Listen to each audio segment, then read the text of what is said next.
Então, gente, tô fazendo vídeos aqui de 3 minutos para poder subir no Instagram, entendeu? E fazer os shorts para shorts, vídeo shorts que fala lá no YouTube.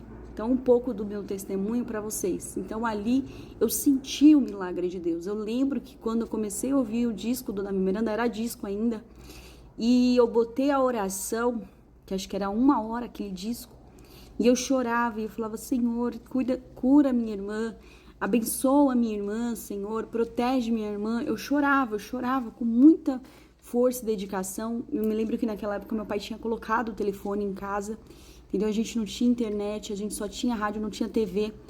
E meu pai falava, eu falei: pai, eu orei, entendeu? Então, pra você ver como os filhos, eles podem incentivar a fé também dos pais. Porque eu tinha uma fé muito grande, né? Eu tenho uma fé muito grande, entendeu? Mas eu acho que quando eu era criança eu tinha uma fé muito maior, sabe? E ali foi uma oração muito sincera com Deus, sabe? Uma oração que acreditava no milagre.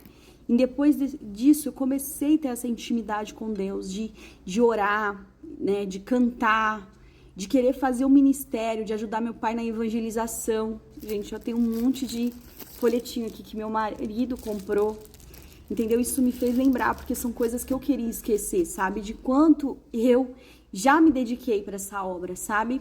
E eu queria esquecer, porque eu queria viver para mim, entendeu? E hoje eu sei que teve um tempo que eu fiquei desviada e recusando isso, sabe? Recusando voltar a esse chamado. E Deus, ele teve que fazer uma coisa extraordinária na minha vida, que foi me dar uma visão. E um dia que eu fiquei sem dormir 3 dias, e 3 dias sem dormir, de repente eu comecei a ouvir louvores, pessoas aqui, que tem igrejas aqui perto da minha casa, que começou a louvar, e aqueles louvores começaram a entrar de novo na minha alma, no meu coração, porque chegou uma época que eu não suportava ouvir nenhuma música evangélica, sabe? Eu detestava tudo que era de Deus, tudo que era da igreja, entendeu? Eu estava revoltada, né? Principalmente depois da morte da minha mãe, eu fiquei muito revoltada com Deus, sabe? Então, ou seja, eu não queria aceitar que Deus levou ela, porque eu orei muito, pedi muito para Deus deixar minha mãe aqui. Eu prometi voltar para a igreja, abandonar as minhas roupas, as minhas maquiagens, porque até depois que eu desviei, eu me tornei uma pessoa muito vaidosa, entendeu?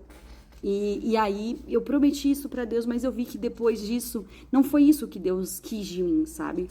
Ele queria que eu entregasse o mais importante, que era o meu coração, que não estava mais voltado para ele, entendeu? Então, talvez seja por isso que Deus não me atendeu.